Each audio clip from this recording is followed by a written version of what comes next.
Ambrose's Amulet. In the comic, Ambrose was great. He was a smart character who took Sabrina's side. Here, he's just a nuisance for no reason.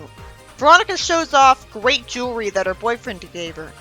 So does Betty, and Sabrina says she was given a bolt. Ethel cries and says that she's walked past the jewelry store too often. Why are they talking as if Jughead is actually her boyfriend? That is something that makes the show unique. It's just really confusing because her whole joke with her character is that he doesn't want her. The girls make fun of Jughead for being cheap. Ethel cries because Jughead will never buy her an amulet. Sabrina whistles and casts a spell to summon $1 for Jughead. That $1 once paid for an amulet. If she was smart, she'd have brainwashed him into wanting to buy the amulet for her. Instead, she unnecessarily freaks him out by making him run backwards to a jewelry store, and his head turns backwards to read the window. He somehow doesn't freak out at somehow magically surviving that. There's a loud noise, and Jughead says he's taking his business elsewhere. How in the world does he confuse amulets with omelets? I know he likes food, but no one would make that mistake. He smartly thinks that amulets are a waste of hamburger money. Well, that's true because you don't need an amulet to live, but you need food to live. Jughead walks away, and Sabrina casts a spell near a cauldron. She warps Ambrose to her when every time she goes to him for help, he causes trouble. She'd have given up on him by now. Realistically, he was having a bath at the time. That did me a disservice. He magically gets clothed, and Sabrina says that each boy has been giving his favorite girl an amulet. And she has to tell Ambrose that a heart is an emotion mortals have. Heart isn't an emotion.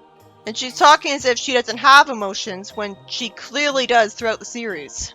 She says she'll have to appeal to jealousy. If Jughead sees Ethel wearing some other boy's amulet, he might insist on buying one. And she gets given an amulet that has been in the family for centuries. Let me guess, it's got magical side effects. She's beyond stupid. She sweetly kisses his cheek. She somehow doesn't instantly realize the problem when she sees an animal on the amulet, and doesn't ask him what that's all about. Ambrose says that while the amulet is magical, it's been so long that he forgot what power it has. And I guess he doesn't care enough to immediately go to Jughead and prevent this plot. Because it's just immortal. Why didn't she just zap up her own amulet for Ethel? No one can be that stupid. Jughead says that what's different about Ethel's neck is she washed it. He calls the amulet of hers a goofy monstrosity, and says it's no wonder he was keeping it a secret. And he says he'd sure like to meet the poor fish. How's he this stupid? Again. He gets turned into a giant fish, and luckily Ethel somehow wasn't looking at him. Sabrina returns him to normal, and somehow he had water in his ears after that.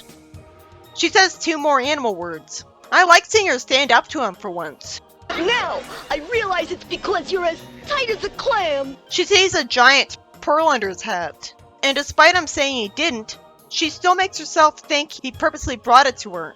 It's forced that she keeps saying animal words. The phrases she says are often ones I haven't even heard before. She says she'll give him a great cheeseburger. Somehow, after he turns into a monkey, she smiles, and says he's gone ape over her. There's no way anyone would not freak out at that.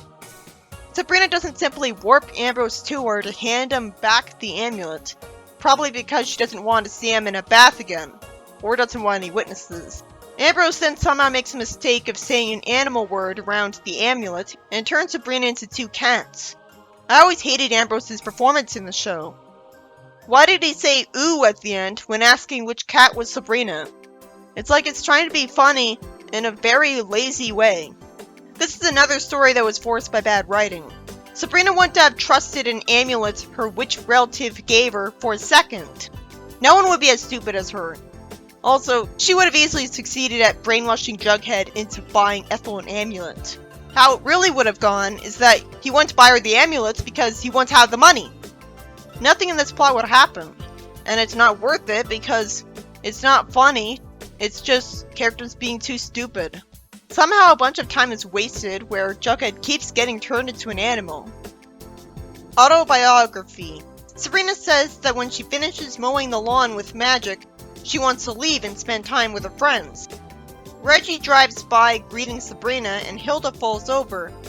and somehow her prized flowers get ruined by a levitating tool, even though she wouldn't have imagined that to happen.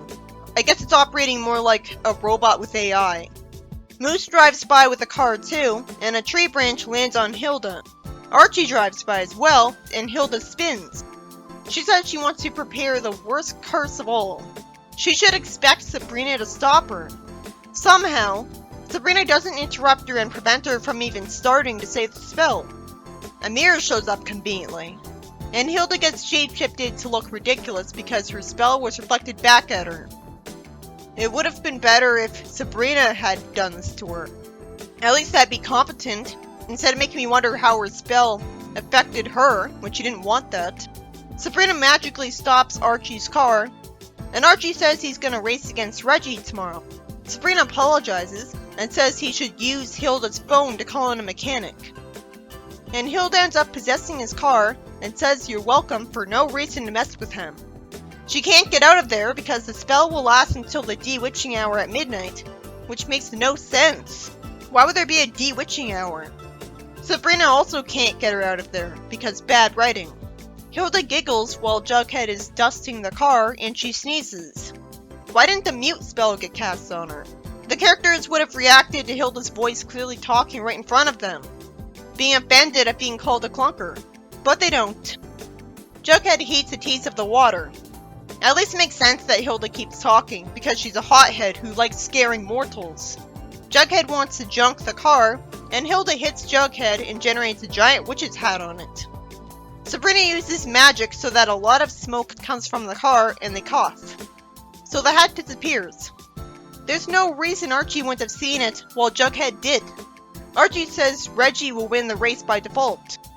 Some time is wasted with Sabrina talking to Hilda. Reggie sees Hilda's car alone, so he decides to sabotage it to make sure he'll win the race, despite thinking that he was guaranteed to win it anyways, because he really doesn't want the humiliation of losing. Hilda satisfyingly shocks him, and sends him into the car and hits him a lot, and spins him around. He'd recognize Hilda's voice, but it's already been established that he knows Sabrina's a witch. He just feel like he was stating the obvious. Sure, it's interesting that Riverdale has a giant clock tower like England. Hilda's able to get out of the car at last, as the car is out of control, and the car ends up being made to driving to a police station. Reggie gets shocked by the car battery. I guess that was a spell too. Archie says that Reggie arbitrarily declared his car the winner, and is giving him free lessons in driving his car. Huh? Why's Hilda in the car again? She has nothing to gain from it. This arbitrary story was forced to happen because when Hilda's curse against Archie got reflected back at her by a passing mirror that wouldn't have been there, which I already saw in the 70s comic, somehow the curse can't be undone until it wears off at midnight, somehow. So we get a forced plot where Hilda's trapped as the soul of Archie's terrible car. She wouldn't have wanted this to happen, so I don't know why it happened. It was nice to see her torment Reggie when he wanted to sabotage the car for his race with Archie, but he didn't get tormented nearly enough to make up for how forced and slow-paced the episode was. This scene should have happened right after the scene where she got trapped as the car. We didn't need any of that scene where Jughead was insulting the car. And how is Archie so oblivious? Yeah, the show should have definitely been 4 episodes in 1 episode instead of 2 episodes in 1 episode.